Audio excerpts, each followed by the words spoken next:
Alright, ordinary day, ordinary reaction video na naman tayo mga kaibigan. Dito naman tayo sa China, okay? Mga babae sa China, nagkukulang na daw ang mga lalaki, okay? Dahil nga dito sa China ay tambak ang mga single na hindi nakakapag-asawa ngayon. Ibig sabihin, talagang sobrang dami ng populasyon ng China.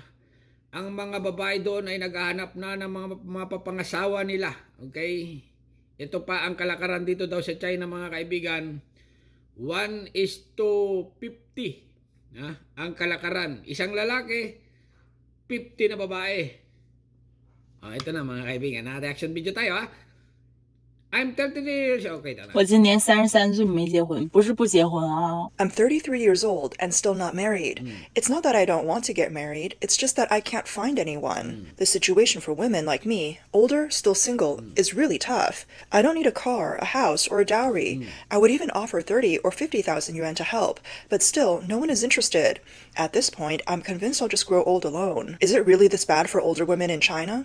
Even if they offer money, they still can't get married. It turns out the marriage market is more competitive than previously thought. Let's hear from someone in Beijing working in the high-end matchmaking industry. 2025年，北京相亲市场男女比例已经是1:50了。 The ratio of men to women in the Beijing matchmaking market is 1 to 50. Mga Yeah. kaibigan, narinig natin. Isang lalaki, 50 women.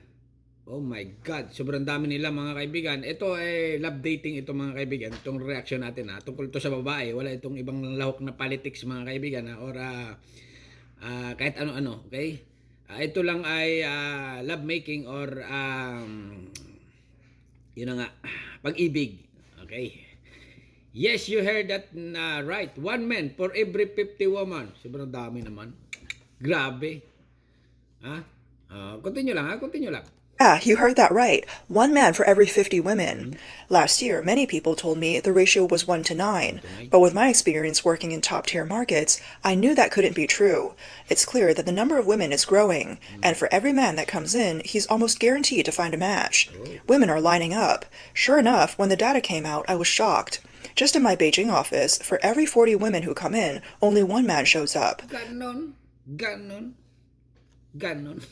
Continue lang. A 33-year-old local woman came in recently, and when I showed her the numbers, she immediately understood why she'd be rejected by men the past couple of months. She makes 50,000 yuan a month, is 168 centimeters tall, fair-skinned, and beautiful. But the men she liked were quick to settle into relationships with other women. It's because she's competing with 49 other women. I honestly think it's just too hard. She once organized a high-end matchmaking event for people with over 10 million yuan in assets, but even then, the number of women registering was 40 to 50 times that of men. 之前武汉相亲大会说是600个女生比1个男生。 Previously, in Wuhan, there was a matchmaking event where 600 women showed up for every man. At the time, people thought it was exaggerated, but I can tell you, it wasn't at all. I've held my high-end matchmaking events in Beijing 3 times, always ensuring the number of men and women is the same.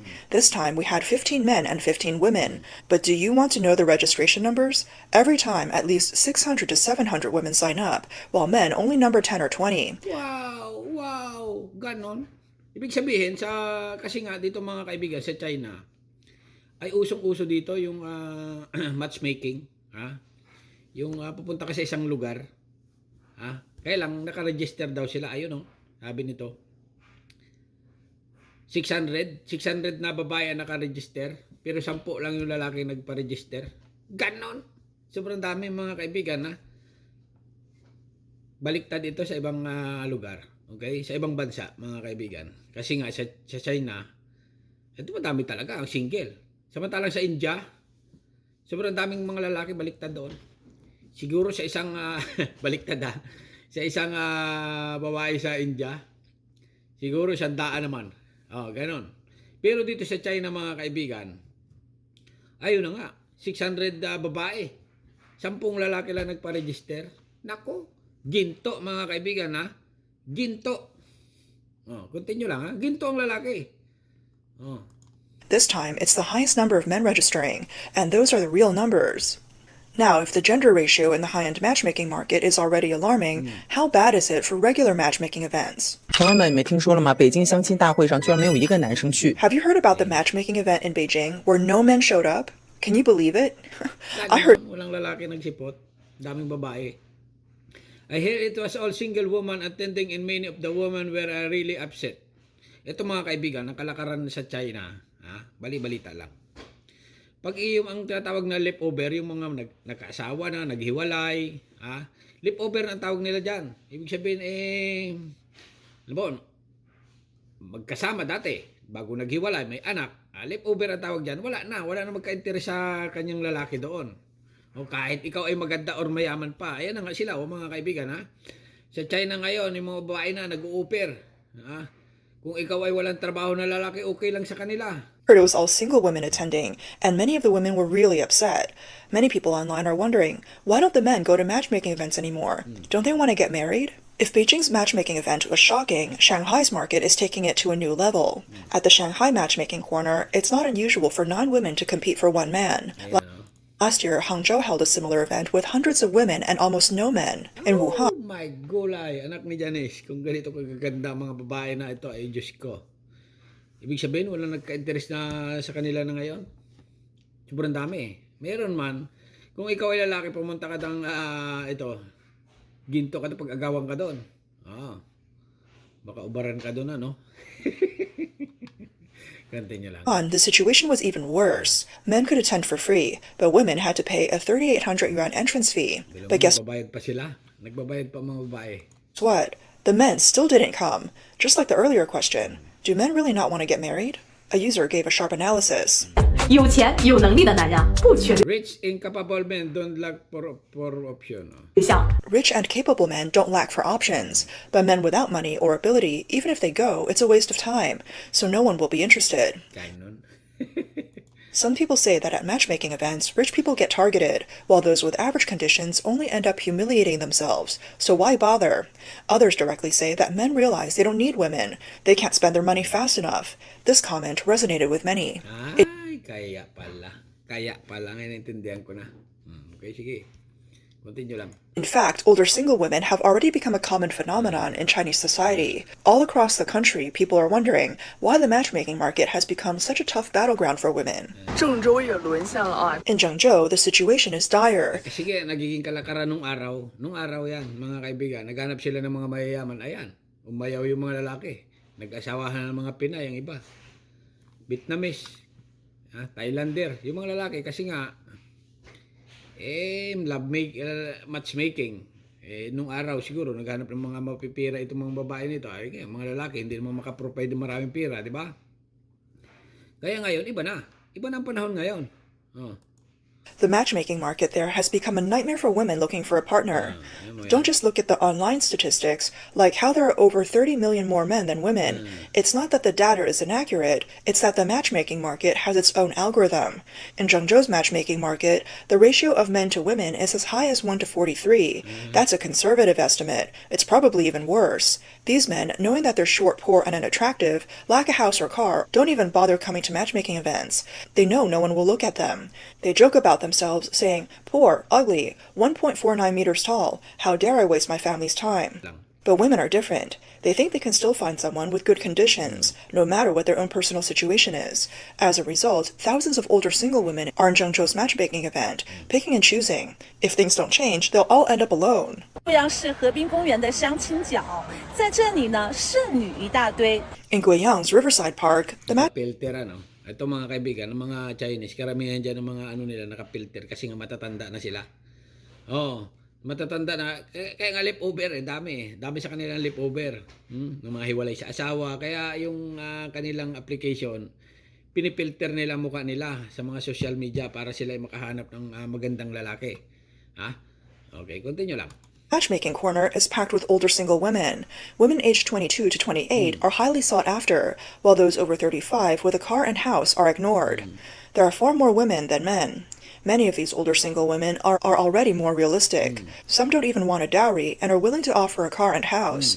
They just want a man who is steady and wants to build a life together. So why are there so many older single women in China? One user compared it to leftover dishes at a restaurant. Why are some dishes still there while others are sold out? They summed up the 3 reasons. First, the dish doesn't look very good. Second, it doesn't taste good. Third, the dish is too old and doesn't taste right. Fourth, it's clearly leftover from someone else. Fifth, The dish was poorly made, but is sold at a high price. Yan ang Another problema sa China, yung kalakaran nila, may dowry at dowry talaga. Yung bigay kaya yan, yung tawag sa atin eh. Sa Pilipinas, mayroon din yan. Meron din yan nung araw. Pero ngayon, parang nawawala na yan eh. Yung pagkatapos ng kasal, kaya lang sa pagkatapos ng kasal, bibigyan mo ng pera ang magulang. Siyempre, pampahubag loob. Sa kanila, dowry ang tawag. Kaya lang, malaki yan sa kanila. Sa Pilipino naman, ibang-iba. Kahit ano na lang. Kahit manok na ibigay mo. Okay, continue lang. Another user added, men have so much pressure these days. They're all busy making money. Men without money can't even afford to go to matchmaking events. And even if they do, there's no hope. As for rich men, why would they go for leftover dishes? Tama. The situation for these older single women is indeed worrying. Now, younger women born after 2000 Tama naman ng lalaki talaga. Kalakaran ng lalaki. Ikaw mayaman tao, okay? Bakit ka pupunta sa mga matchmaking na ganito kung ikaw ay milyonaryo? O, di ba? Medyo may point din ng mga lalaki talaga din sa China. Kaya lang ngayon, sobrang dami na silang mga babae doon. are entering the marriage market, competing with these older single women for high-quality men. 你们听说了没有？ Did you hear? This year, about 20,000 women born after the year 2000 have already gotten married, but only around 2,000 men of the same age have tied the knot. Ganun. Big shit. 2,000 women. 2,000 What does this mean? It means that most of these 20,000 women are marrying men from the 90s or even the 80s. This is actually bad news for women born in the 90s and 80s. Ay, nako. Yung mga matatandang lalaki. Why? Because most of the quality men from those generations are already married, and now these women have to compete with the 2000s for the remaining ones. Based on the women who've consulted me recently, it's clear that a large number of 2000s have already entered the marriage market. Naalangan yung mga babae rin. Manaalangan yung mga babae rin kasi nga pag matanda na yung lalaki. Pero sa Pinoy, okay lang kahit matanda yung lalaki. Basta't apam. Dito lang tayo sa China, mga kaibigan. In addition, the popularity of platforms like TikTok has somewhat changed the way young people view marriage and relationships. The short videos, filled with luxury cars, mansions, and domineering CEOs, have made some women's expectations of marriage unrealistic, while men, due to the high costs of relationships, have chosen to retreat. K-pop palang gusto ng mga Chinese kaya di sila 2025年中年少女们最喜欢的4大名著。 Middle-aged women's favorite fantasies revolve around the 4 great love stories. The CEO falls in love with me, a poor woman. The CEO falls in love with me, a woman with a terminal illness. The CEO falls in love with me, a divorced woman with kids. And the CEO falls in love with me, a woman with a chubby face. I wonder how clueless these CEOs are. Kinain na rin sila ng sistema ng mga teledrama, ng bilyonaryo pala. Ganun may mga istorya na ganyan sa mga teleserye nila. Nagpakasal siya or nakuha na mahirap bilyonaryo pala. Probably never having tasted fine food in their lives, not picky at all. I mean, are these short dramas sponsored by the King of Hell? They all involve billions and trillions. I wouldn't even dare say that while playing a game. Anyway, I feel like I have to help if I see an old lady fall. I'm afraid I might just miss the grandson of a billionaire CEO. When I go out now, I always carry my ID because I'm afraid some CEO might want to rush into a marriage with me. Actually, many women dream like this. Recently, in a show called Wangpo Acts as Matchmaker, a 28-year-old female guest made a shocking request: a 10 million yuan dowry. This woman, wearing a veil, looked very mysterious. She introduced herself, saying, 上他第一欣赏的是我的内在。 I think the first thing he should appreciate is my inner quality, not my appearance. According to her introduction, she's 28 years old, from Zugong, Sichuan, and now lives in Chengdu. She started working in the beauty industry at age 22 and has never relied on her parents, even while opening up her own shop. She calls herself Noodle Sister, and her requirements for a man are simple. Anyone over 18 is fine. I don't care if he's tall or handsome. I just care about his inner qualities. He needs to be kind. It's that simple. She also shared her own strengths. My family is very traditional, and I'm traditional too. I don't smoke, drink, or gamble. I don't go to bars, and I don't have bad habits or messy social circles. I'm in a very clean circle. Yan ang mahirap mga kaibigan. Hanap ka ng hanap bago ang napili mo. Lasinggiro, sugarol. Diba? I don't care about luxury goods, bags, or cars because I value my inner development more. I once spent 8 kanina, basta bismin bahala na kung lalaki kung wala sasakyan, ayan years with a man who had no savings, no car, and no house. She continued, saying that her ex-boyfriend left her after becoming successful, which is why she's on the show now, hoping to find someone who would cherish her for life. By this point in the show, everyone thought it was pretty normal. She's a responsible, successful woman, and her story was touching. It didn't take long for a 19-year-old man to step up. Although she had said everyone over 18 was fine, facing this 19-year-old, she felt it was a bit inappropriate. Later, several more men came up to apply. But then, this woman suddenly added a small condition, something she had forgotten to mention due to nerves earlier. I want a 10 million yuan dowry. This statement was like a bombshell, instantly shattering the atmosphere, followed by a round Ay, humihingi ng dowry siya. Kaya nagulat yung mga lalaki ngayon. Di ba? Kasi nga tradisyonal. audience. Even Wang Po, the host, who had seen many big events, couldn't hold back her reaction. 哎，你是白日做梦的吧你啊？ Hey, Hey, are you daydreaming? are you daydreaming? 10 million! Don't say that, sweet. Million. This is how you young people view love. You can't just say things like that. Oh, you scare me. Indeed, a 10 million yuan dowry seems like fantasy to most people. After the show aired, online users exploded. Some thought she had been brainwashed by short video platforms, watching too many luxury car and mansion videos, and thinking that making millions a year was normal. This was basically asking for trouble. One user did the math. The national average dowry is under 70,000 yuan, and her demand was 142 times that. For an average person, it would take 10 years of saving without eating or drinking just to afford it. Some users even uncovered her real appearance, noting that she might be wearing the veil because her facial features aren't very striking. This sparked further discussion. If she's not especially pretty, is demanding a 10 million yuan dowry overly confident or completely unrealistic? Her dowry demand caused public outrage, and she was frequently attacked online. On August 8th, she was forced to publicly apologize. 大家好，我是泡面姐姐。 Hi, Mga babae na mataas ang lipad pa rin sa kanila. I'm Noodle Sister. Regarding the 10 million yuan dowry, I sincerely apologize to everyone. I've been reflecting on it these past few days. Perhaps I've watched too many short dramas and lost my sense of reality, not thinking before speaking. I was wrong not to consider the impact my words would have on society. That day, during Wang Po's live stream, I blurted out something impulsively, and it made many people uncomfortable. It even sent the wrong message to young people. I didn't think it through at the time, and the more I think about it now, the more guilty I feel. However, netizens weren't convinced, feeling her apology lacked sincerity. She didn't even show her face. There's no sincerity. At least she should have taken her veil off to apologize. People like this should be arrested by the state for disrupting the market. The 10 million yuan dowry demand from Noodle Sister was somewhat attention-grabbing, but the next woman truly raised the bar for outrageous expectations. Ngayon, intindihan ko ng mga kaibigan. Kaya yung mga Chinese na lalaki, ayaw na magpakasal sa kapwa nila Chinese na babae. Kasi nga, ang hinihingi ng Chinese na babae ay milyon-milyon. Ay, paano kung hindi ka maka-afford nga ng ganyan? Okay? Kaya dumami mga kaibigan ang mga Chinese sa kanila. Na babae na single. Ayan. Okay? Kapipili ng mayaman na may pera. Ngayon, ito, story na lang ito. Pero dito lang tayo ngayon mga kaibigan, 2026 sa reality nila. Tampak ang babae sa China. Okay? Hanggang dito na lang. At ano masasabi nyo? Subscribe my channel. Don't forget, comment. Bye-bye. Thank you.